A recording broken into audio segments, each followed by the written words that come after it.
Europe 1. Le grand direct des médias, Guillaume Janton. Dans les années 2000, il a fait les belles heures de TF1 avec sa méthode Coé. Depuis, il s'est recentré sur la radio, sa première passion. Et après avoir cartonné le soir sur Énergie, il s'attaque maintenant aux fins de journée de Virgin Radio. Bonjour Coé. Bonjour. Bienvenue sur Europe 1.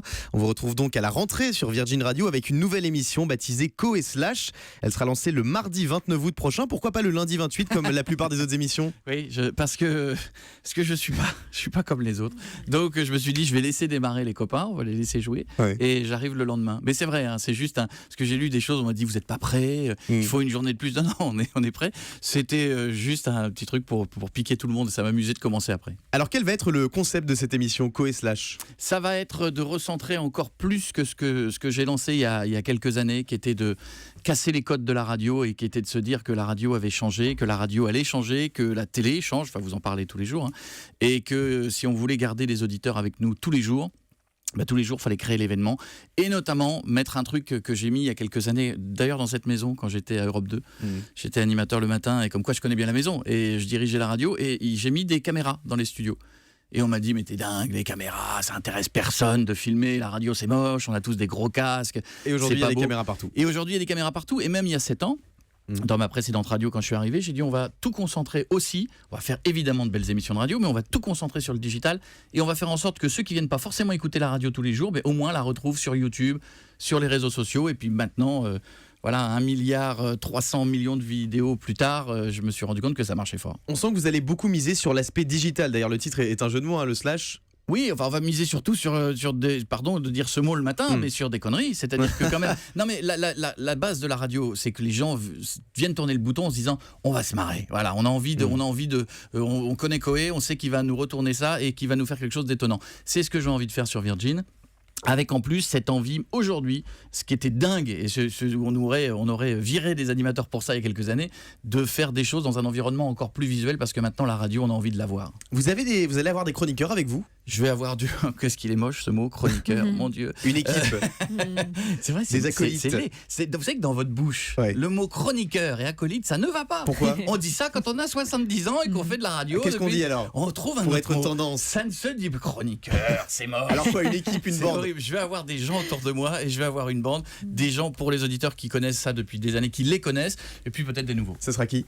Vous le verrez bientôt parce que je vais pas le dire. Je l'ai pas dit sur mes réseaux sociaux en faisant hier un Facebook Live. Doutez bien que je vais pas vous le dire ce matin. Je le dirai la veille. La veille, je ferai encore un direct. Votre collaboration avec Énergie s'est arrêtée assez brutalement. Vous êtes en bon terme avec eux ? Alors, je vais vous dire un truc, il faut être très très bête dans ce métier pour partir en mauvais termes. Parce que les gens voulaient recroiser plein de fois. Moi, Énergie m'a déjà viré 2 fois et m'a réemployé 3 fois. Donc, faut vous dire que se fâcher ne sert à rien. Non, je crois qu'ils ont mis tous les moyens pour que je reste, parce que on lit pas mal de bêtises l'été. Je crois qu'ils ont mis dans les négociations pas mal ils avaient l'envie que je reste. On avait, je crois, une divergence sur la durée. Je crois qu'ils avaient très envie que je reste 2 ans. Moi, j'avais envie d'une année renouvelable, parce que je pense que quand on fait ce métier, il faut donner envie et il faut faire rêver. Il faut avoir les projets. C'est bien de signer sur plusieurs années, mais on fait quoi dans 1 an ? On fait quoi dans 2 ?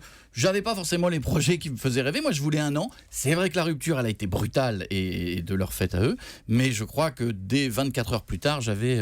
pas mal de propositions sur mon bureau. Et dans celle de Virgin Radio. Oui, et puis avec des propositions dingues, qui n'étaient pas toutes de la radio, qui étaient... Lesquelles, par exemple ? Vous dites non, c'est pas bien de dire les gens que vous avez refusés, c'est pas très élégant. Mais j'avais qui m'ont vraiment surpris. Vous savez, ça fait du bien parce que vous avez toujours se sentir désiré. Vous avez toujours un petit moment de doute quand même. On est quand même humain. On a beau s'appeler Sébastien Coé, se la raconter, avoir 9 millions de gens sur les réseaux sociaux. Il y a un moment, la nouvelle elle tombe, vous faites pas le malin pendant 10 minutes.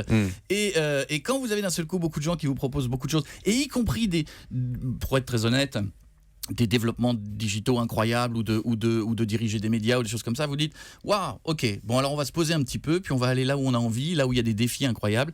Et je trouvais que tant humainement que dans le projet, Virgin rassemblait tout ça. Alors vous avez 2 700 000 abonnés sur Twitter, plus de 600 000 sur Instagram. Aujourd'hui, c'est indispensable pour un animateur d'être puissant sur les réseaux sociaux, selon vous ? Oui. Oui, parce que je vais vous expliquer pourquoi. Parce que je crois pas qu'on puisse faire aujourd'hui, c'est ce que je vous disais tout à l'heure, on va parler sérieux 2 secondes, mais je crois pas qu'on puisse faire de la radio comme on le faisait il y a 5 ans. Je pense que le média sur lequel vous êtes vous aujourd'hui, dans 5 ans, va encore beaucoup bouger. Je pense qu'aujourd'hui, c'est ce que je vous disais tout à l'heure, on n'écoute plus de la radio, à part pour un public, qui nous écoute certainement, mais qui a plus de 50 ou 60 ans, pour qui la radio c'est en voiture, où ça reste de l'écoute mobile, où c'est à la maison, on tourne le bouton. C'est de plus en plus un média média d'image. Oui, mais vous savez, la télévision va prendre une révolution parce que dans 5 ans, la télévision va certainement bouger et pour beaucoup de gens va certainement devenir une espèce de gros bloc noir scotché au mur qui servira à rien et qui sera moche parce qu'on regardera la télévision sur d'autres supports. Donc l'avantage d'être puissant sur les réseaux sociaux, c'est que quand vous arrivez, et c'est vrai qu'on travaille notamment sur des projets télé aussi, c'est de se dire le jour où ça arrivera, vous arrivez avec une énorme communauté et puis vous allez faire venir des gens qui ne la regardent plus ou qui n'écoutent plus la radio, puis à force de leur montrer des images sur une chaîne YouTube, ils vont se dire finalement c'est pas mal et ils vont revenir sur ce vieux média qu'est la radio ou la télé mais qui est finalement génial. Alors justement, on va parler de télévision à présent. Vous avez intégré la bande de Touche pas à mon poste en septembre dernier. Vous y serez l'année prochaine? Vous savez que vous pouvez pas en dire du mal parce qu'ils vous écoutent. Vous allez vous prendre un SMS dans les 3 secondes. C'est obligé. Pas Cyril, du tout. On parle. Cyril, il est très SMS. Faux. On dit tout sur Touche pas à mon poste. Et vous le recevez dans les 3 secondes. On dit tout sur Touche pas à mon poste dans cette émission. Faites le malin. Vous y serez l'année prochaine? Pas du tout. Non. Mais, non, j'ai annoncé à Cyril au mois de mai que j'arrêtais. C'est vous qui avez décidé de partir? Oui, un dimanche, j'étais chez moi et je lui ai dit il faut que je lui dise et je lui ai envoyé un petit SMS. J'adore Cyril, on se connaît depuis je pense 20 ans. Ouais. Et quand on s'ennuie, on s'ennuie. Voilà. Et je me suis. Vous vous ennuyez dans Touche pas à mon poste? Oui, parce que j'étais pas à ma place ou j'étais pas utilisé. Vous mettez tout ce que vous voulez, mais à un moment donné, je me suis dit certainement des gens font mieux ce métier que moi et sont meilleurs. Je vais reprendre votre mot chroniqueur que moi. Moi, je pense que je suis assez bon pour mener une bande et je suis pas très bon pour être dans une bande. Donc, faut savoir des fois faire une petite analyse de soi et quand on n'est pas très bon, faut laisser sa place aux autres. Vous quittez Touche pas à mon poste, vous quittez C8 également parce que vous étiez animateur sur la chaîne aussi. Ça, je sais pas, je les ai jamais eu au téléphone. Donc, je pense que dans la réalité, oui. vous avez d'autres projets en télévision, Koé? C'est pas la priorité aujourd'hui. La vraie priorité. Aujourd'hui, on développe le digital parce qu'avec le 1,3 milliard sur YouTube, on arrive à des choses de dingue. Je suis en train de concevoir un réseau social qui est assez fou parce que c'est une autre partie de ma personnalité. Mais la télé, le vrai enjeu demain, ce sera un directeur des programmes en face qui se dira réinventons la télé ensemble et faisons de la télévision d'un côté et créons son parallèle en digital de l'autre parce que comme ça, on fera venir les deux publics. Sinon, vous allez assister à ce que vous voyez de plus en plus et ce que vous commentez tous les jours à la télé, c'est-à-dire beaucoup de chaînes, des scores minables et parfois des scores y compris sur une chaîne comme TF1 à 1,7 million le samedi soir, ce que vous n'auriez jamais imaginé il y a 5 ans. C'est-à-dire que les gens désertent la télévision. Il va falloir trouver un moyen de les faire revenir et les faire revenir, c'est peut-être aller chercher un public un peu plus jeune qui a décidé de ne plus venir la voir parce qu'elle trouve qu'il n'y a pas de programme et en allant les chercher aussi sur les réseaux sociaux. Il paraît qu'Énergie 12 vous a contacté pour reprendre son Access. C'était un projet global qu'on avait à l'époque.